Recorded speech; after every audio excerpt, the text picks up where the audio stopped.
Decoding the Lion King part 2। तो इस movie के पहले हिस्से में, जिसके बारे में हमने पिछले वीडियो में डिस्कस भी किया है, अगर आपने वो नहीं देखा है तो अभी तक जाके देख लीजिएगा। इस मूवी में हम देखते हैं कि स्कार सिम्बा की जुवेनाइल क्यूरियोसिटी का, भूलेपन का, नाइविटी का फायदा उठाकर उसे घाटी में भगदड़ में फंसा देता है।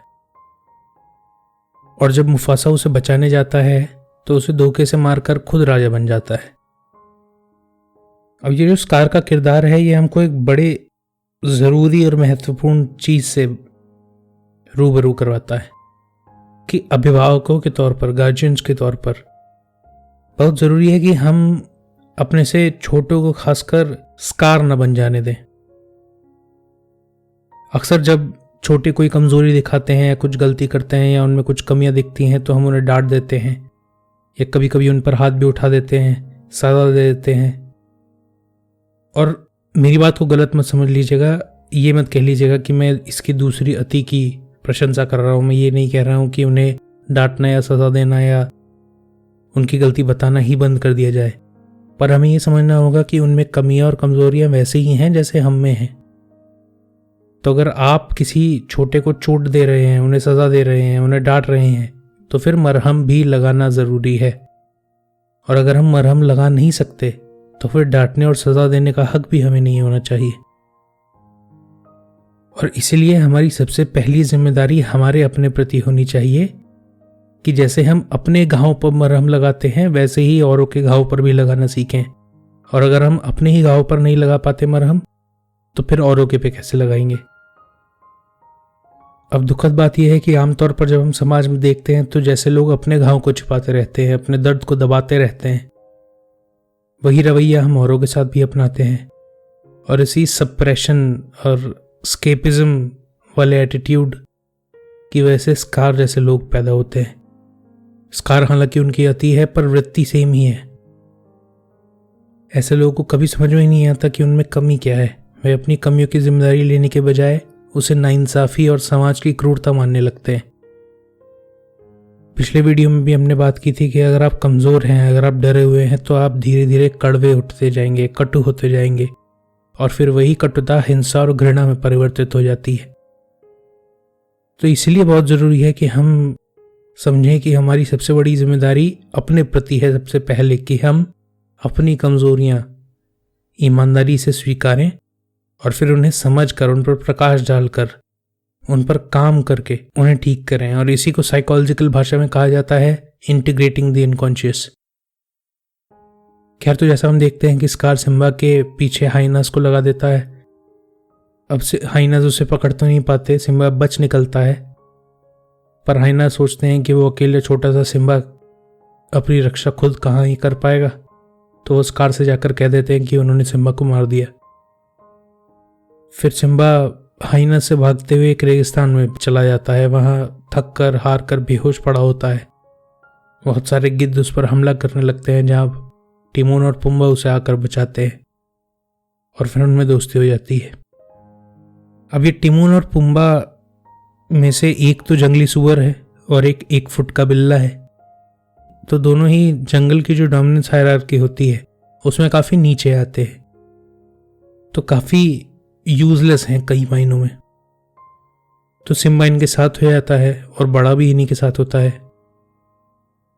अब सिम्बा का इनके साथ बड़ा होना 2 कारणों से बहुत ज़रूरी है, ध्यान से देखना। आप अगर ध्यान से देखेंगे तो जो अलग अलग धर्मों में, कल्चर्स में जो ट्रेडिशनल मिथोलॉजिकल हीरो होता है वो अक्सर पैदा एक जगह होता है पर बड़ा दूसरी जगह होता है।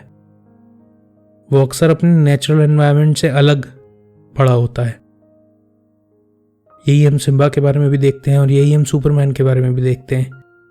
पैदा एक जगह हुआ है पर बड़ा दूसरी जगह हुआ है। बहुत ही कॉमन मोटिव है ये। और इसका अर्थ यही है कि हमारी जो पूरी पर्सनैलिटी होती है, जो पूरी साइकोलॉजी होती है, वो पार्ट बायोलॉजिकल होती है और पार्ट सोशल।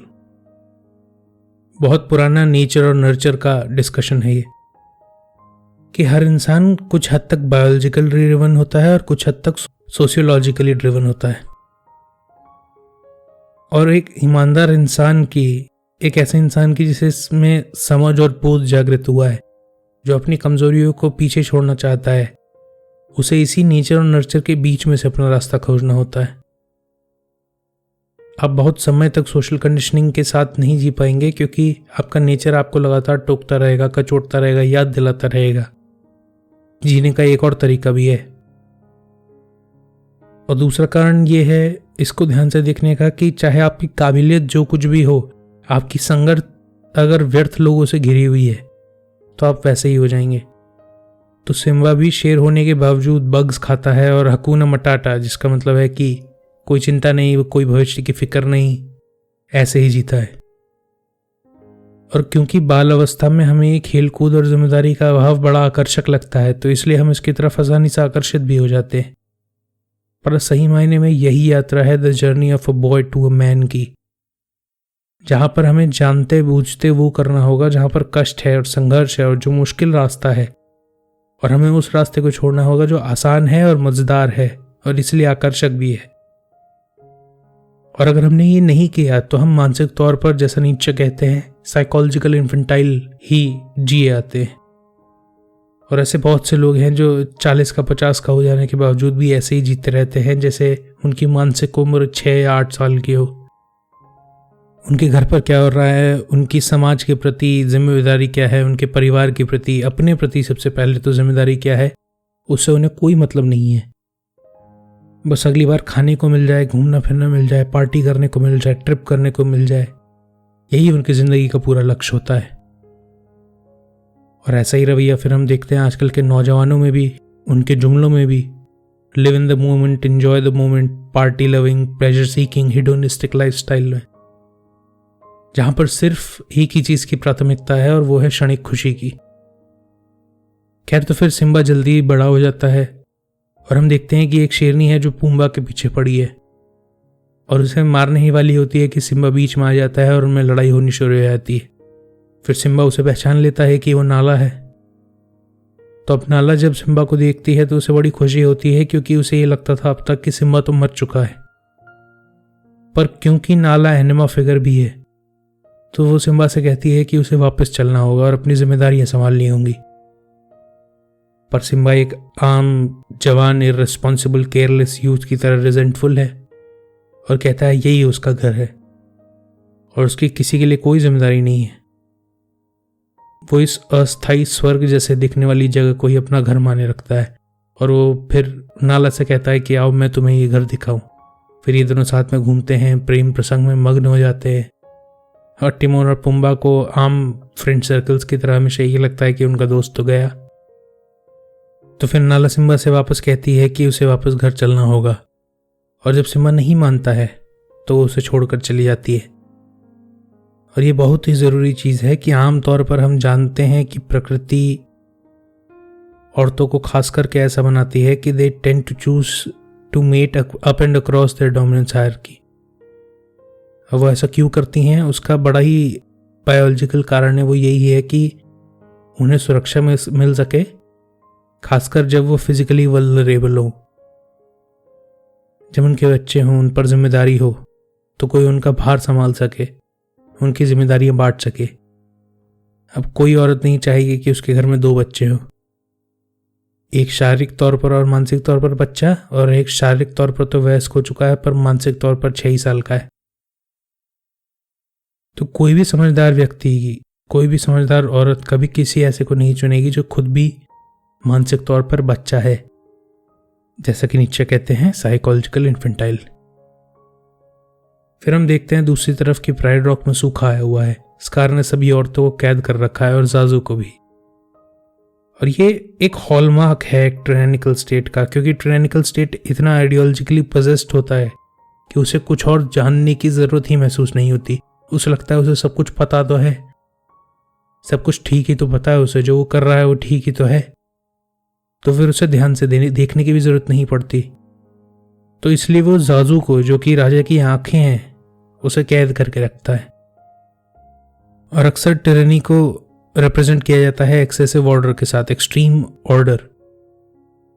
तो जो लोग पावर में होते हैं एक ऐसे टिरानिकल स्टेट में, उन्हें एक बार जो सही लगता है, जो अपने मतलब का लगता है, वो वही करते रहते हैं। बदलते वक्त के साथ वो ना तो ध्यान देते हैं न बदलते हैं। और फिर जब आप राष्ट्र पर शासन सिर्फ भोग और मुनाफे के लिए करते हैं, उसे बढ़ाने के लिए नहीं, to consume the state not to serve the state, तो त्रासदी आनी तो तय ही है ना। तो इसलिए फिर आप देखें, यूक्रेन फेमिन था सोवियत यूनियन के दौरान, या चाइना में फेमिन आया था माओइस्ट काल के दौरान, ऐसी त्रासदियाँ आती रहती हैं। और आप ये ध्यान से देखेंगे तो समझ जाएंगे कि इस दुनिया का, प्रकृति का नेचर ही केओस है। तो जो कुछ समय में बनता है वो लगातार बदलता रहता है, हमेशा खत्म होने की तरफ बढ़ता रहता है। तो आपके जीवन में जो कुछ भी अच्छा करने के लिए है, पहले तो इस केओस में से ऑर्डर जनरेट करना पड़ता है। पर हर ऑर्डर क्योंकि समय के बीच में ही बना है तो समय के साथ मिट भी जाएगा। तो इसलिए एक्सेसिव ऑर्डर और टिरेनी हमेशा साथ साथ चलते हैं। इसका क्या अर्थ है? इसका अर्थ यही है कि जो कुछ भी पुराने ऑर्डर को पकड़ कर रखना चाहता है वो हमेशा नएपन से, अननोन से घबराता है। और जो कोई भी अननोन से घबराता है, जो कोई भी नई चीजें अपनाने से घबराता है, वो हमेशा क्रूरता की तरफ बढ़ता रहता है। तो इसलिए कृष्णमूर्ति साहब कहते हैं, one is never afraid of the unknown, one is afraid of the known coming to an end. तो क्योंकि दुनिया में जो कुछ है वो नष्ट होने की, हमेशा खत्म होने की तरफ ही बढ़ता रहता है, इसलिए उपनिषद सत्य को नवीन कहते हैं। नवीन का अर्थ होता है जो हमेशा नया रहता है। और इसी कारण से सिख गुरुओं ने फिर उसे अकाल भी कहा है, वो जो समय से, काल से आगे का है। क्योंकि सिर्फ जो कुछ समय में बना होता है वो ही समय के साथ खत्म होता है। जो समय के साथ है, जो समय से आगे का है, वो समय के साथ नष्ट भी नहीं होगा। और क्योंकि सत्य, ट्रूथ सिर्फ एक ही है, उसके अलावा तो कुछ और होता नहीं, तो इसलिए उसे समय से आगे का कहा जाता है, अकाल कहा जाता है। खैर, तो अब नाला के चले जाने के बाद सिम्बा उदास है और रात में बैठे तारों को देख रहा है और सोच रहा है कि क्या वो गलत है। और ये बेहद ज़रूरी पड़ाव है। किसी भी तरीके के आंतरिक विकास के लिए पहले ये ज़रूरी है कि ये माना जाए कि कुछ दिक्कत है, कुछ गड़बड़ है। जब तक खुद पर सवाल नहीं आता तब तक कोई भी आपकी सहायता नहीं कर सकता। किसी भी तरीके की लोगोथेरेपी में जाने से पहले ये सवाल आना ज़रूरी है कि क्या मैं स्वस्थ हूँ। तो इसलिए जो लोग इस गुमान में जीते रहते हैं कि ज़िंदगी ठीक ही तो चल रही है, कुछ बदलने की ज़रूरत कहाँ है, उनकी फिर कोई मदद नहीं कर पाता। तो इसलिए an intelligent man must always have a degree of self doubt. और जैसे ही सिम्बा ये सोच रहा होता है वैसे ही वहाँ रफ़ी किया जाता है। और ऐसे ही हमारी ज़िंदगियों में भी होता है। जैसे ही आप खुद से सवाल पूछना शुरू करते हैं कि क्या मैं स्वस्थ हूँ, वैसे ही आपका जो सबसे भीतरी, सबसे आंतरिक हिस्सा है वो आपको बुलाता है और वही फिर आपको राह भी दिखाता है। कृष्णमूर्ति साहब कहते हैं, it's the truth that liberates, not your effort to be free. तो हमारा सबसे पहला काम तो यही है कि हम खुद से बस पूछते रहें कि क्या हम स्वस्थ हैं, क्या सब कुछ ठीक चल रहा है।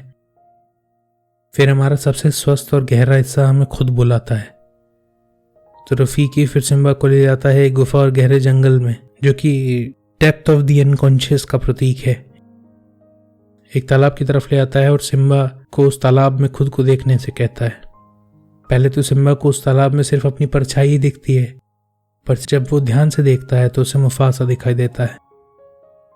फिर सिम्बा ऊपर देखता है सूरज की तरफ, तो उसे वापस सिम्बा दिखाई देता है, जो उसे याद दिलाता है कि वो कौन है। अब ये इस बात का प्रतीक है कि इस ईमानदारी और सच्चाई में सिम्बा ने जब अपने अनकॉन्शियस में छुपे हुए एलिमेंट्स पर ध्यान दिया है। अनकॉन्शियस में छुपे हुए एलिमेंट्स का मतलब है वो जिम्मेदारियां जिनसे वो भाग रहा था, जिनसे वो नजर चुरा रहा था। जब उनका सामना किया है, उन पर नजरें डाली हैं, तो उसे समझ में आ गया है कि उसकी असली जिम्मेदारी क्या है, उचित कर्म क्या है, उसे क्या करना चाहिए।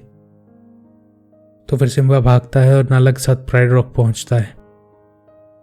वहां प्राइड रॉक की हालत देखकर उसे और दुख होता है और ग्लानि होती है अपने किए पर। और कमाल की बात है कि टिमोन और पुम्बा भी उसके साथ आ जाते हैं। और यही असली दोस्ती की निशानी होती है कि आप चाहे जितने ही यूजलेस हों, गए गुजरे हों, पर जब आप में से कोई एक भी बेहतरी की ओर बढ़ता है तो आप भी उसके साथ बेहतरी की ओर बढ़े। तो फिर सिम्बा की माँ में और स्कार में बहस हो जाती है, लड़ाई हो जाती है। और जब स्कार उसकी माँ को घायल कर देता है तो सिम्बा आ जाता है और स्कार सिम्बा को देखकर डर जाता है क्योंकि वो बिल्कुल मुफासा जैसा दिखता है। सिम्बा स्कार को आखिरी मौका देता है और कहता है चले जाने को और कभी न वापस आने को, पर स्कार मना कर देता है और फिर दोनों में जंग शुरू हो जाती है। और फिर वही होता है जो उस दिन घाटी में हुआ था। और तब स्कार सिम्बा को बताता है कि मुफासा को उसी ने मारा था।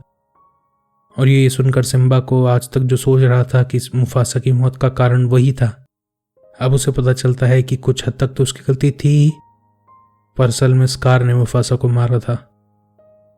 तो इनमें और जोर से लड़ाई शुरू हो जाती है और स्कार बचने के लिए सारा दोष हाइनास पर लगा देता है और कहता है कि इन हाइनास ने ही उसे भड़काया था। तो बिजली गिरने के कारण प्राइड रॉक के नीचे आग लग जाती है और बड़ी कॉमन इमेजनरी है ये जिंदगी और मौत के बीच की पतली धार पर संघर्ष, या आप जिसे ऑर्डर और केओस के बीच की रेखा भी कह सकते हैं। और जब लड़ाई के बाद स्कार उस आग में गिर जाता है तो हाइनास उसे भी मार डालते हैं। तो अब लड़ाई खत्म हो जाने के बाद सिम्बा वापस अपनी जगह ले लेता है और एक वयस्क शेर की तरह दहाड़ लगाता है, जो इसी बात का सूचक है कि अब वो साइकोलॉजिकल इन्फेंटाइल नहीं रहा। अब उसने अपने अनकॉन्शियस में जो छुपे हुए एलिमेंट्स थे उनको अपनी पर्सनैलिटी में इंटीग्रेट कर लिया है और सभी शेरनियां दहाड़ लगाती हैं अपनी आज़ादी और ताकत का प्रमाण देने के लिए। फिर बारिश शुरू हो जाती है और कुछ दिनों में प्राइड रॉक फिर वैसे ही फल फूलने लगता है जैसे पहले था। और फिर समय का वही चक्र वापस दोहराता है। अब सिम्बा का बच्चा है जिसे रफ़ीके फिर जनता से मिलवा रहा है और यहाँ पर कहानी खत्म हो जाती है। तो जो आखिरी बात है पूरी कहानी की वो यही है कि हमारी चेतना को, कॉन्शियसनेस को ऊंचाई देने का, काबिलियत का अर्थ यही है कि जिसे युंग कहते हैं इंडिविजुएशन प्रोसेस। और उसके लिए हमें अलग अलग अनुभवों से गुजरना होगा, जिम्मेदारी उठानी होगी अपने जीवन को आकार देने की, जो कि असल में कष्टदायक लगती है और संघर्ष से भरी हुई और कठिन राह लगती है।